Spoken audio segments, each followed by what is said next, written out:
Hi class, and welcome back to another lecture for Theories in Research and Personality. This is going to be Psych 242. Today we're going to talk about Chapter 4. We're still talking about the Freudian approach to psychoanalysis, but we're going to focus a little bit more on the research rather than the theory behind this.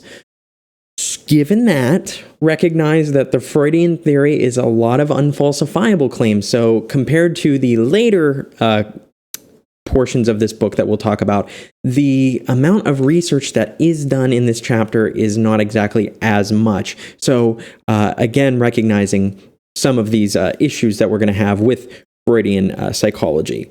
But beyond that, no new changes and announcements. Keep up with the materials. Make sure you're prepping for our exam. We also have a couple papers throughout the semester. Check your syllabus for dates on that.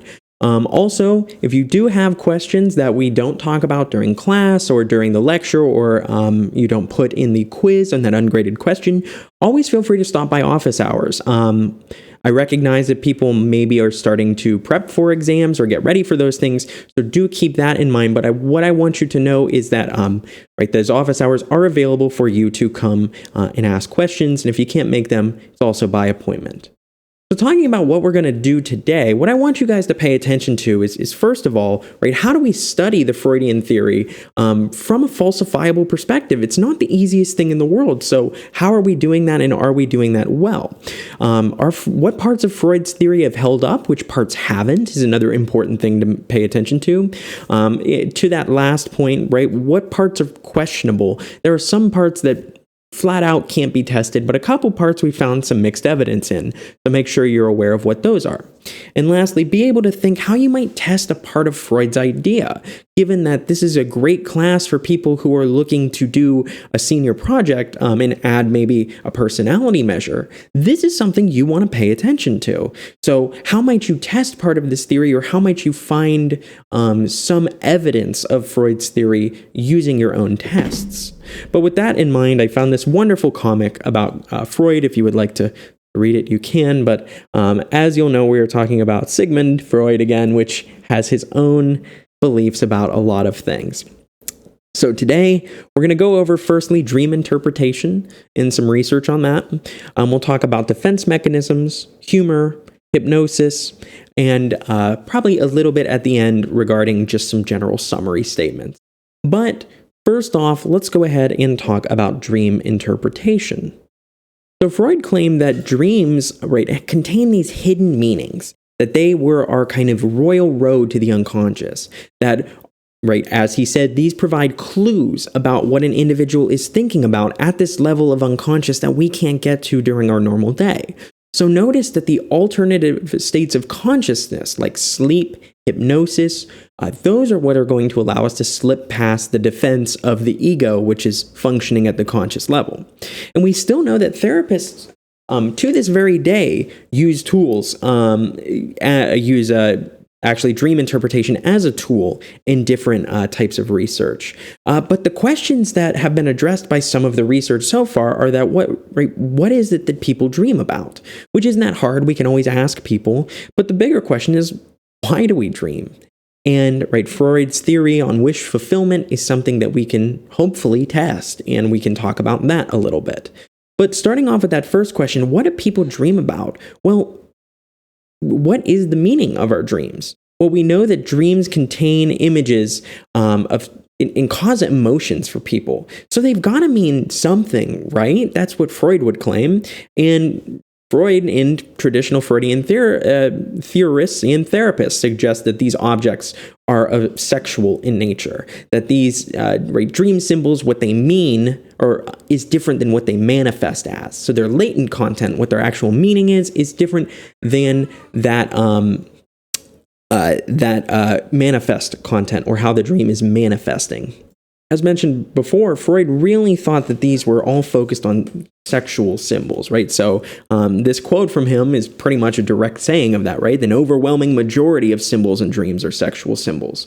Some common sexual symbols that Freud thought about, he has these broken down into three kind of latent objects that they mean. So we have symbols for female organs, male organs, and intercourse. And so we see female organs include, are manifested in dreams and things like boxes and tunnels and caves in enclosed places, where male organs are mainly found in dreams, talking about things like knives, daggers, I believe it's a closed umbrella, snakes, bullets, things that I guess Freud claimed are male symbols. And then we got some things about intercourse, which I find a little strange, right? Driving a car or going up a staircase, how those are considered exactly sexual in nature. But Freud thought that this recurring nature of these symbols probably meant something, and he claimed that it was sexual in nature.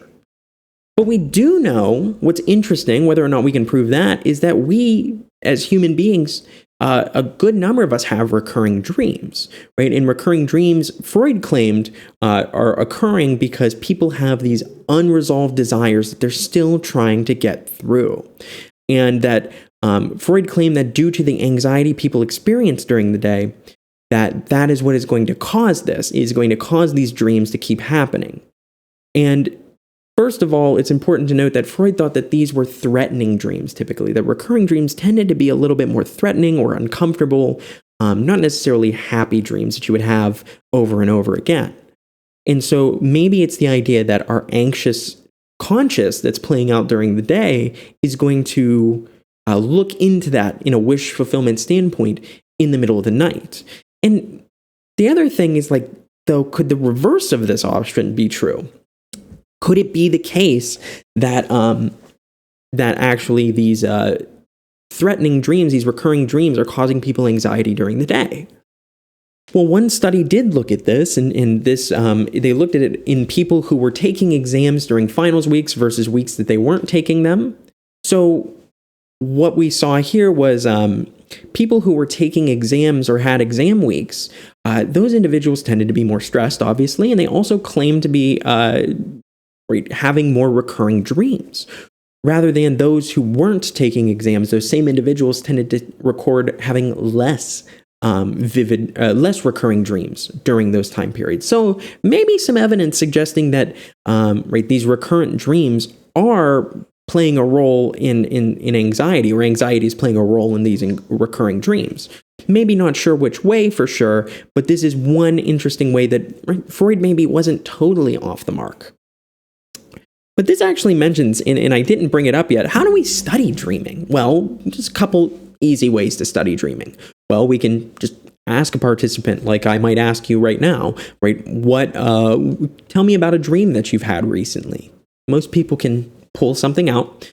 You can also have participants keep dream journals, which is really helpful, apparently, if you're interested in becoming a lucid dreamer. Writing your dreams down the second you wake up in as much detail as you can has been found to help you remember dreams and also kind of promote dreaming. And maybe it's just remembering dreams, and we're not really sure on that, but also a higher likelihood of lucid dreaming. Then the last way we can do it is we can just bring people into the lab, and when they're sleeping and they go into REM, or rapid eye movement, we just wake them up and say, hey, what were you dreaming about? Because we know most of dreaming happens during that REM. But not only that, when we look at the ways that we can study dreaming, one interesting thing was, as Freud talked about, was the percentage of men and women characters in different gendered dreams. So Freud claimed that men tend to have more men in their dreams than women. And we see this actually all over the world, that in a lot of different places and for a lot of different ages, typically the more characters in a dream, men have more characters in a dream of men, and women have more characters in a dream of men. We can see this all the way. Down with adults and everything here. But the interesting question is, Freud claimed that this was probably due to the Oedipus complex. And that would make sense in the fact that maybe the Oedipus complex never goes away, as Freud claimed, in that you are seeing men as other rivals. But why don't women have this same thing for the Electra complex? Why don't women see more women in their dreams because they see women as rivals? So this is one of those things that Freud talks about, but there's no evidence of. And so does this really show a meaning in dream content? Not really sure. But Freud was really interested in why we dream. So he believed dreams were, again, this royal road to the unconscious, this allowance of our id to satisfy those unconscious desires that are maybe uncouth for the day, right? So something that our ego or superego would absolutely refuse that our unconscious could do itself, right? This was a safe and healthy outlet for expressing the unconscious conflicts.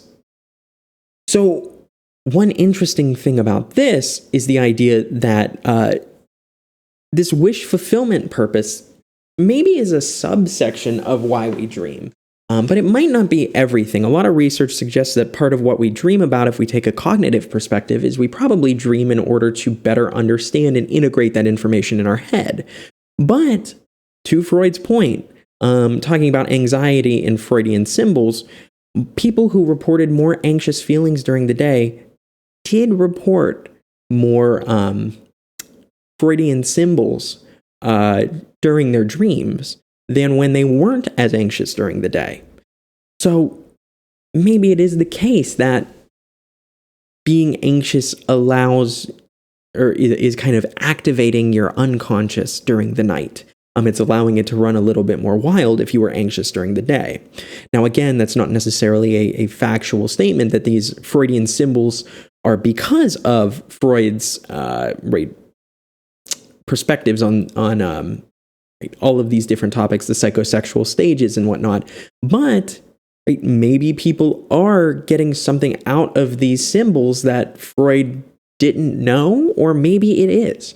But again, knowing that this is all stuff that we are still trying to understand that we don't know very well. We also talked about REM sleep a little bit. REM means rapid eye movement. So when your eyes, I don't know if you can see, but kind of close and go back and forth like really fast, that is going to be REM sleep. Freud called it, it's also known as paradoxical sleep. And the reason that we hear it referred to as paradoxical sleep is the body more or less looks awake, except for the fact that, your eyes aren't open and you're not moving anywhere else other than your eyes. The muscles are relaxed, but brain activity looks a lot like you're being awake at this moment, and you're filled with dreams. And we also not only talk about how important REM is for dreaming and what we believe from a cognitive perspective to be memory consolidation, we also know that when people don't have a lot of REM sleep, they actually respond by increasing their REM sleep as soon as they can. And we call this REM rebound. So if you, don't get a good night's sleep, say you have a newborn or something, you might start to go into REM faster and spend more time in REM during the next time you get to sleep in order to make up for that lost time. So suggesting that this is a really important process in sleep. When it comes to interpreting all of the evidence for Freud's, we actually see some consistent findings, more or less, The content of our dreams doesn't seem to be random. It seems to follow a pattern, usually things we've seen during the day, things that are kind of important to us or maybe on our mind over the last couple days or weeks, whatever it might be. Dreaming tends to serve these positive psychological functions in the sense that dreaming seems to help reduce anxiety or help to kind of make a person more mentally well.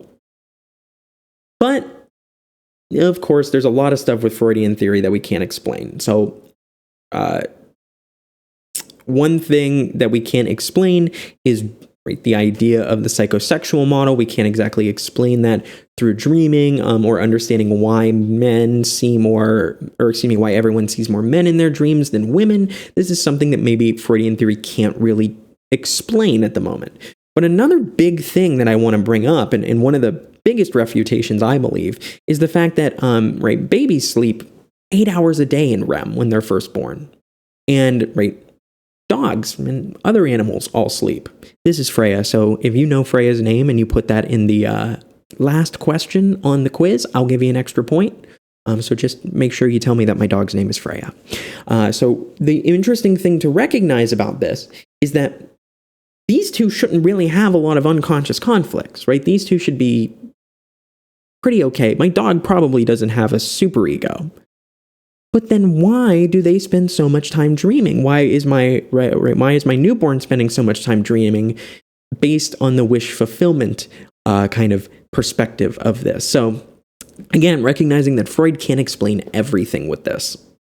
Next, let's talk about some defense mechanisms. So we spent a good amount of time going over all the defense mechanisms last week. Not going to spend the time doing that this week. But defense mechanisms are really interesting because, as we kind of brought up during class and during last class, a lot of them end up kind of looking pretty similar. So, in this picture right here, if you're hungover, as this box is, if you're denying it, you're just going to say, I'm not hungover. If you're projecting your beliefs, you're going to believe that somebody else is hungover. If you're displacing this, you might feel hungover, but you just yell at somebody else instead. And then reaction formation, pretending you feel awesome even if you don't. These are all going to be ways that Freud claims are efforts that we have to conceal these painful thoughts we might have. Kat, what are you doing?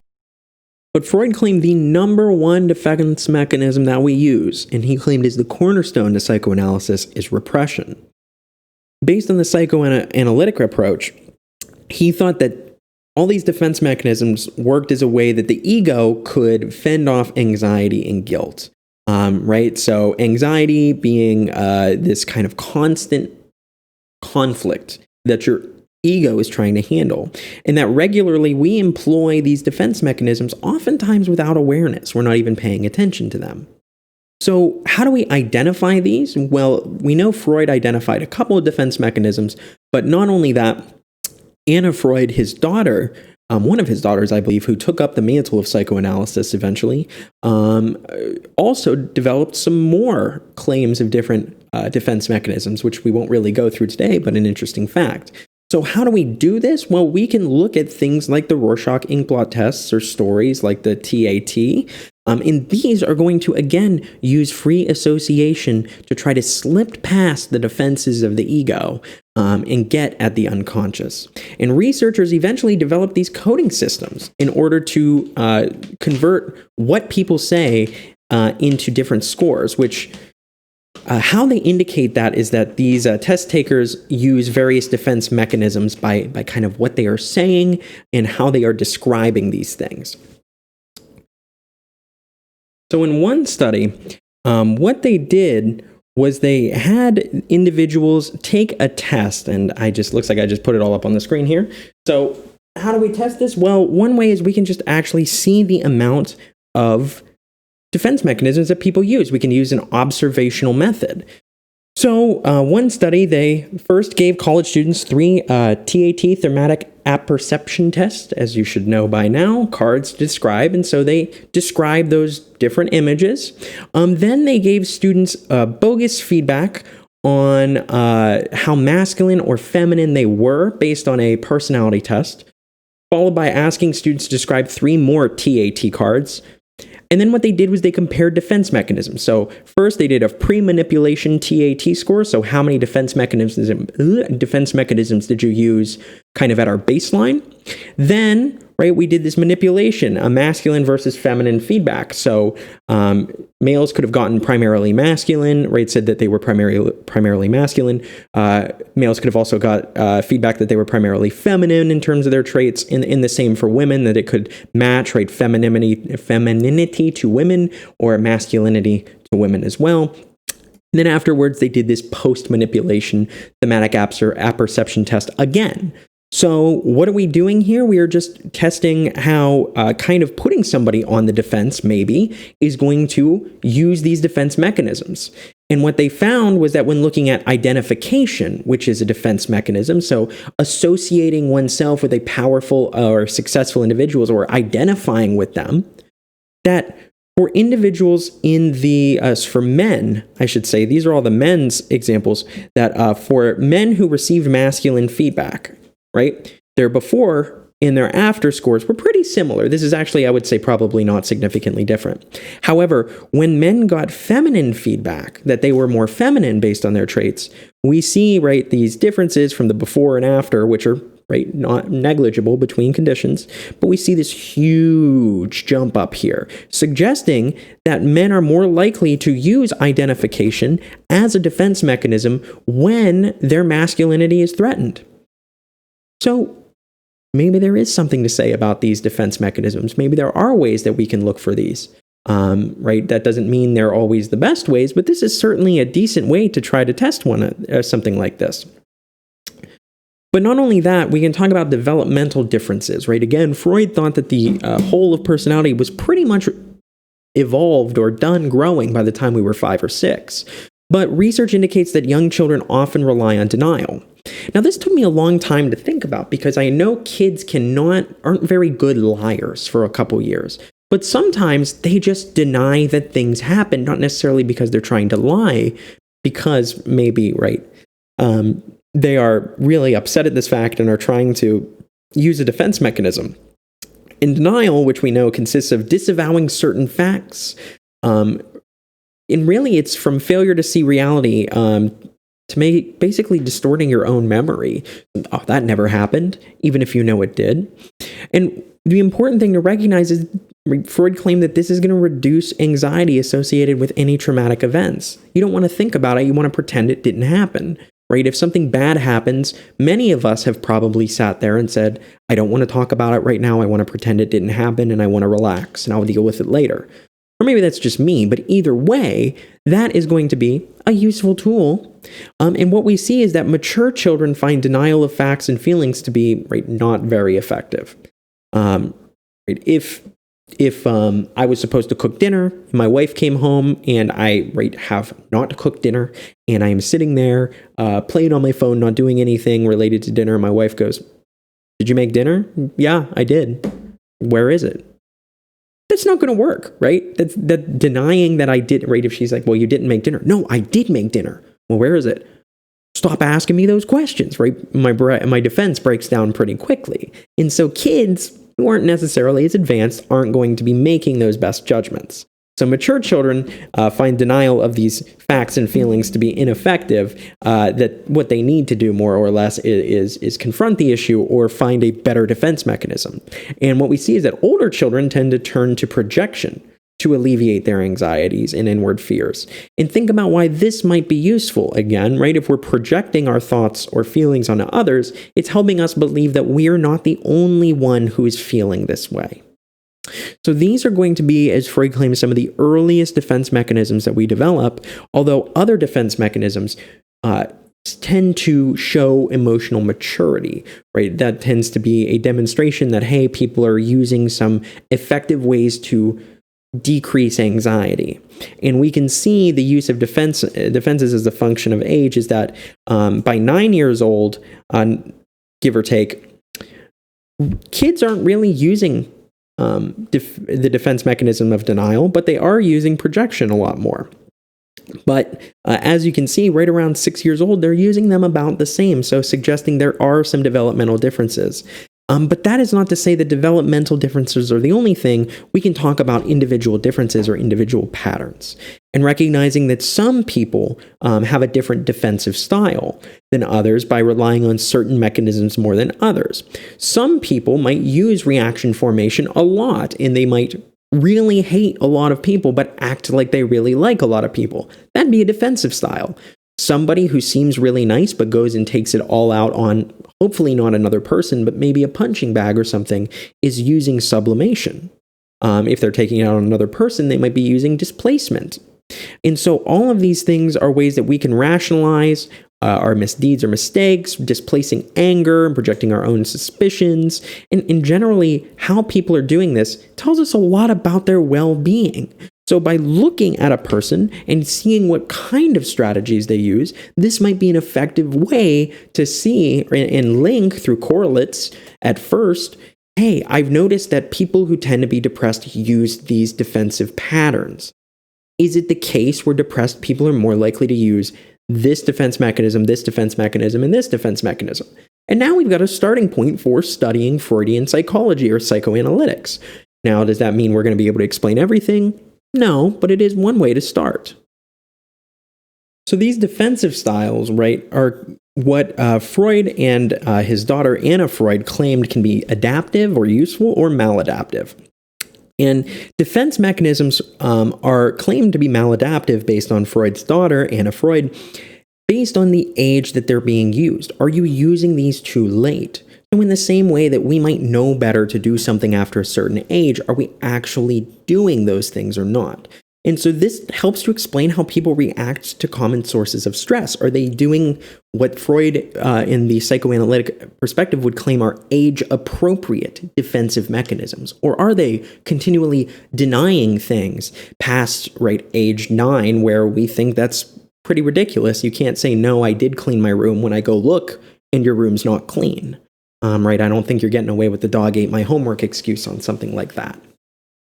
So these defensive mechanisms are able to be studied, but it's not as easy as just saying that they do what they do. More, we have to connect what we're finding, what we are observing, with some kind of outcomes. We can't necessarily, there's a couple extra syllables there, excuse me. We can't necessarily say for a fact that this defense mechanism is related to this, but we can say that every time we see this defense mechanism, people tend to have X, Y, or Z, and we can still start to learn that way.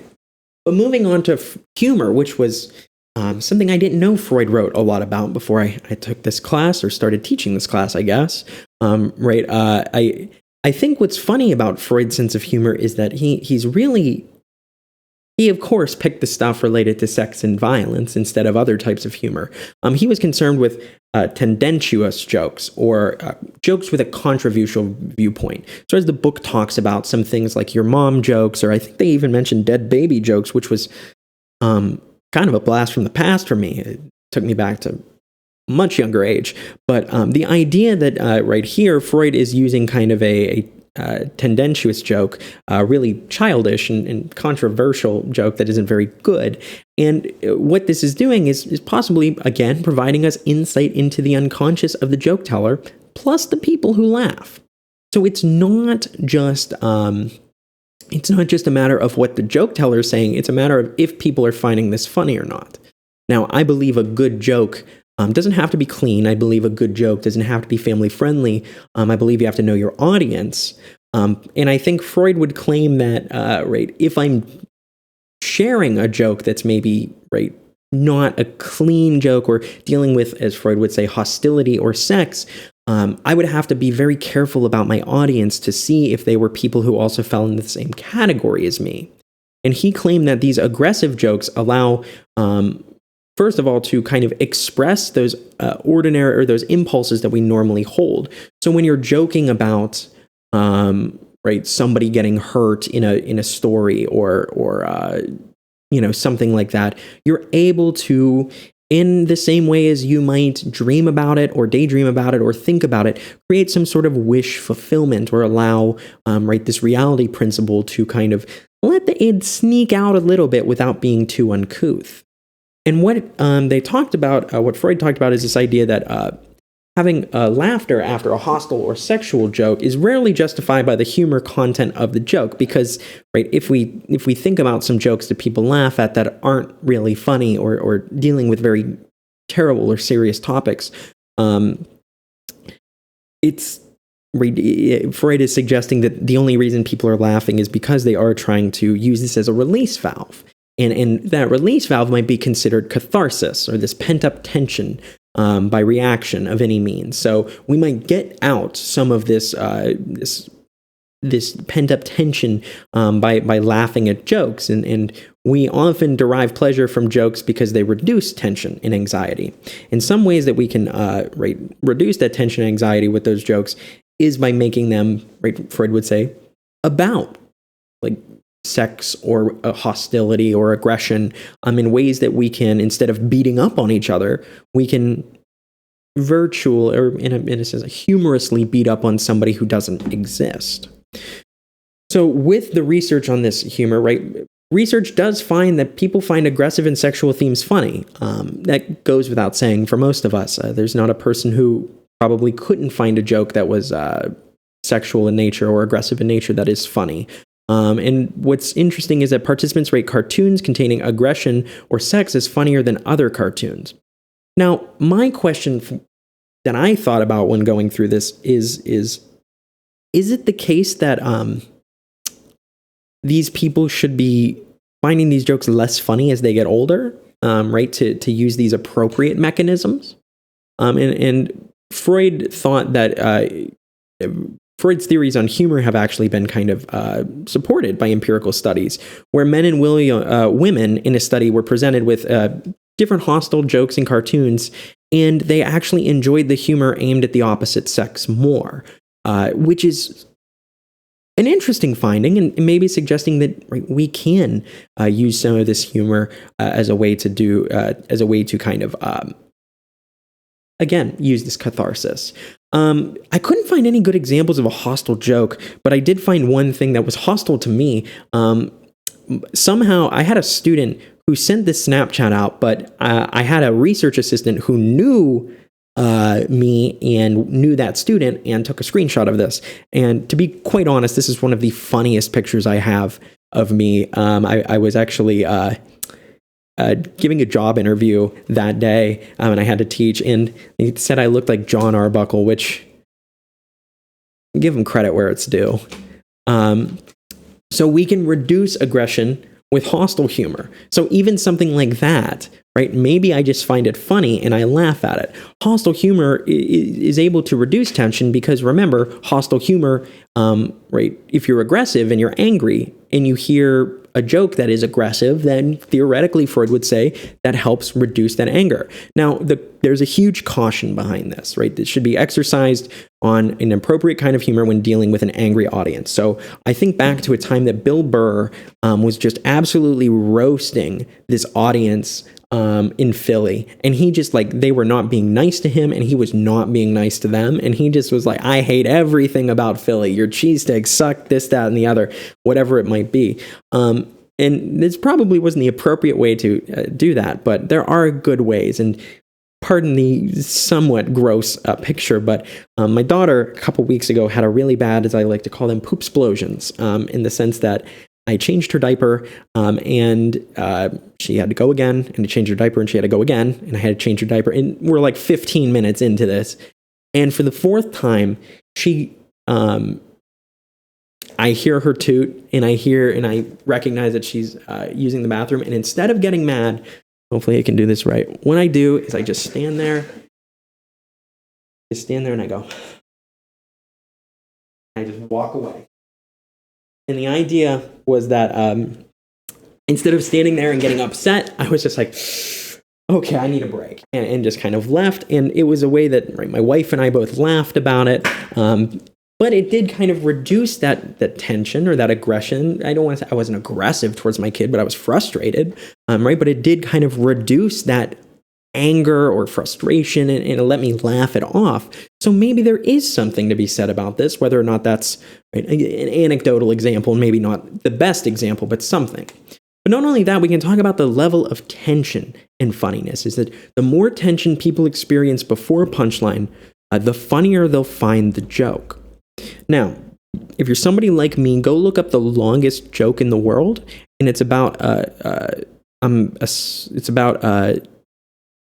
man who goes to the desert. I think it's a 30-minute read, and it involves some snakes and some wishes, I believe. It's been a while. About a 30-minute joke. If you go read it, tell me what you think about it, because theoretically we're building up tension for the longest joke, or the longest joke ever. Do not spoil it; it's not worth it. But is it the case where the more tense a joke is, the funnier people will find the joke, right? Well, what we know is that pleasure derived from the release of tension leads to the enjoyment of a joke. So in the same way that, if you are very, very tense and you're able to release, you're probably going to enjoy the joke. What was interesting was that people using this joke, as they said in the book, came up with a lot of different kind of jokes that maybe weren't necessarily had a lot of tension in them, but they did have a lot of sexual and aggressive content on them. But nonetheless, we can talk about level of tension and funniness. And one study that looked at this told people that they were going to have to handle a rat. And in the low tension condition, they had to just hold the rat for a couple seconds. They were told it wasn't going to bite them.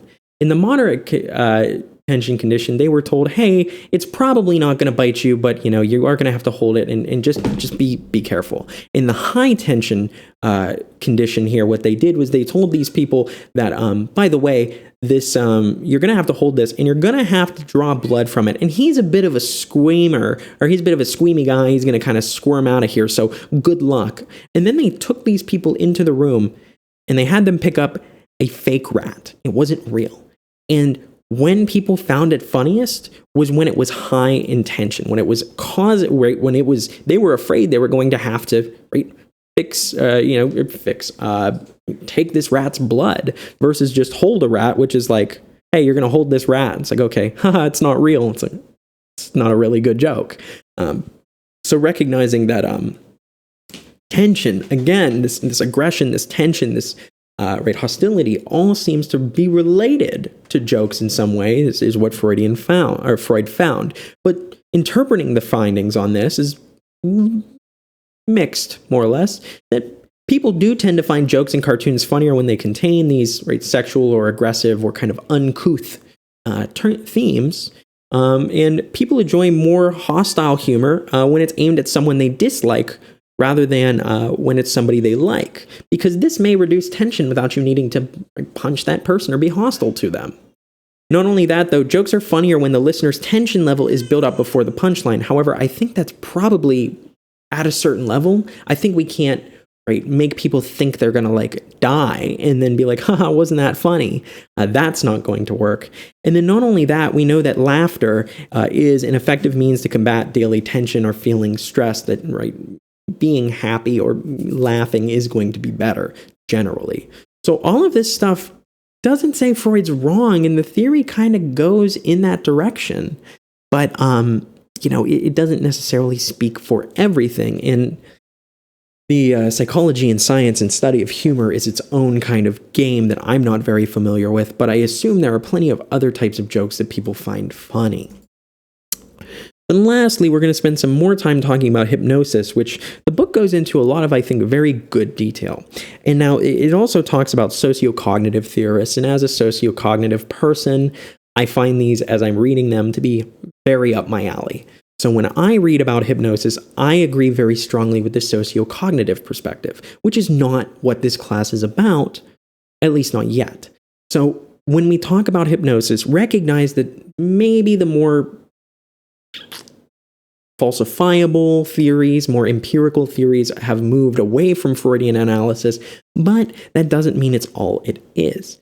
So we know hypnosis is what we call an induction procedure, and by that we mean that they are being induced into a certain mental state to perform certain tasks. And oftentimes these range from easy ones, using hypnosis research, to entertaining performances of stage hypnosis, to telling people they won't remember certain things, to theoretically trying to get people to remember certain things. And we know that all of these are actually really effective, that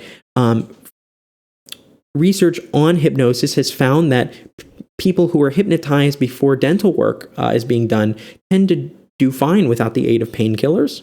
We see that psychotherapists use this for a lot of different problems, including things like addictions and phobias.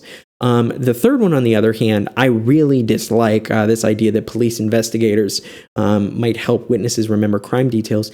That's not necessarily a good viewpoint to look at or hold, in my personal opinion, because we are not sure of the kind of downstream consequences of this. But with the different views on hypnosis, psychoanalysts first thought that hypnosis is tapping into some kind of difficult to reach point of the unconscious, that we can slip past the ego and superego's defense and go to the id and see what's going on down there. And that participants, when they're in this altered state, are kind of like they're sleeping, right? They're unconscious, but they are still able to act. On the other hand, social and cognitive theorists believe that it's not necessarily an altered state of consciousness, that this is still your state of consciousness. And they assert that people do things under hypnosis that can be explained in terms of basic psychological processes. We can talk about expectancy theory, or the belief that hypnosis should work. And not only that, they talked about, they showed people I like the one quote they said in the book, I should say first, where they said, I bet you if I gave people the incentive for give them $1,000 if they could tell me what they remember during hypnosis, that they might be able to overcome that forgetfulness that has been implanted on them by the hypnotist. So the theoretical study they did with that was using a fake lie detector where they said, hey, we're going to know if you're lying, so make sure you tell us what you know. And they talked about how people being told under hypnosis that they would remember nothing, when they came to and had to put their hands on this lie detector machine, they tended to remember more than those who didn't put their hands on the lie detector machine, suggesting that maybe it's the case that we just believe we're supposed to do these specific things in hypnosis. For instance, one thing you can think about is, and I do this in a lot of my classes, is I can ask a student, right, stand up, and they'll do it. And I can say, can you just spin around? I used to do this in bigger classes, and can't do it today. But what you can do with that information, right, is recognize that people will follow orders, one, but people will also do what they're expected to do. So in the same way that, right, most people think they have to listen to me because I'm the professor, which isn't a bad thing to do, hint, hint. One thing that you can do is you can also pay attention to the idea that these individuals might just be doing this because they think it's what they're supposed to be doing and aren't sure. So beyond that, we can also talk about the neo-dissociation theory, right? So this is the psychoanalytic view on hypnosis that deeply hypnotized people can basically experience a split division of their mind, and that there's a hypnotized version of them that enters this altered state, but another part, which they claim is the hidden observer, remains aware of what's going on during the hypnotic session, but maybe doesn't have control. So, right, almost like somebody, I guess you could imagine it as if half of your brain was being told what to do, and you were listening to somebody else, but maybe in your head was the equivalent of the security guys tied up and watching on the security feeds, but they can't do anything. That you were hidden in there. That the conscious, the you part of this is hidden in there, but maybe can't do anything. Now, we don't really know that, and the socio-cognitive theories of hypnosis challenge that notion, stating that consciousness is probably the same as being awake. It's probably the same because, right, this deals with things like expectancy, what you expect to happen, how motivated you are to change this, or concentration that you need to have to be hypnotized. And socio-cognitive theorists really talk about how, right, the hidden observer demonstrations aren't that great, and that this argument for psychoanalytic positions sometimes becomes circular. Because think about this. If you get hypnotized and you squawk like a chicken, a psychotherapist is going to say, see, that has to be the part of your brain which is being taken over while the hidden observer can't do anything.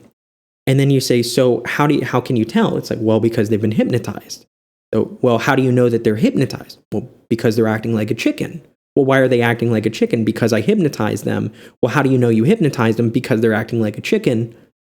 You can see where we're going. Right? Just because they're doing this one thing doesn't necessarily mean it's the case that there's a hidden observer. Right? We can think of alternative explanations. Right? People who are skeptical of excuse me. Let me think about this one.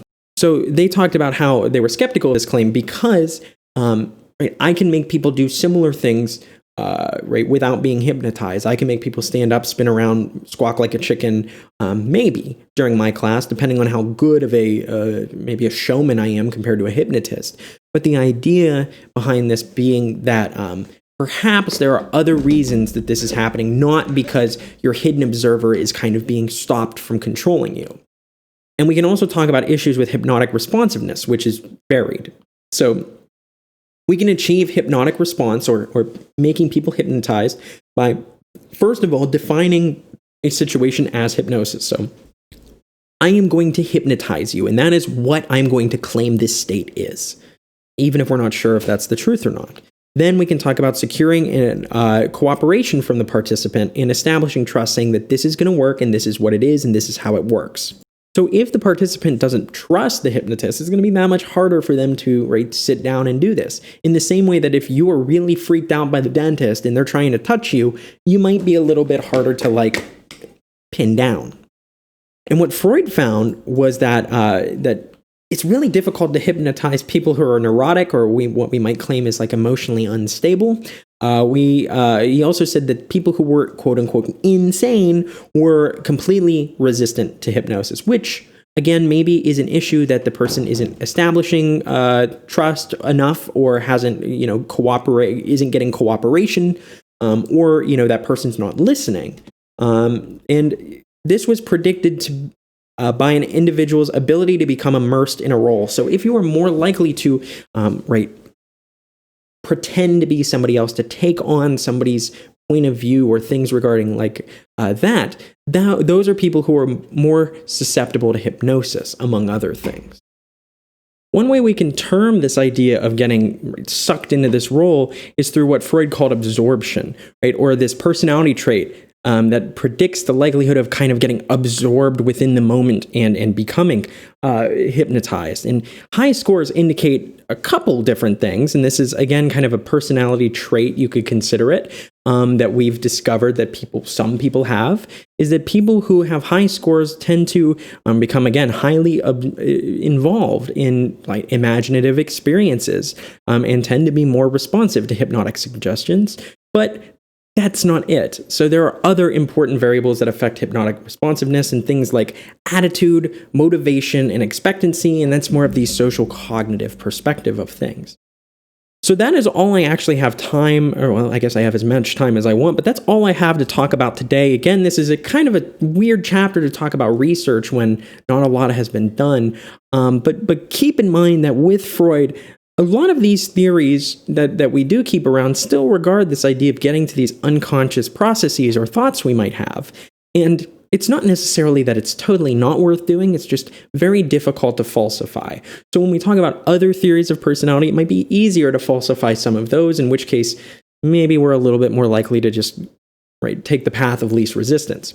But that is something that you're going to decide by the end of this class, which you think are the important aspects of personality. On that note, if you do have any questions, please let me know. Otherwise, I will hopefully see you all in class. Stop by office hours. Other than that, have a great day and enjoy.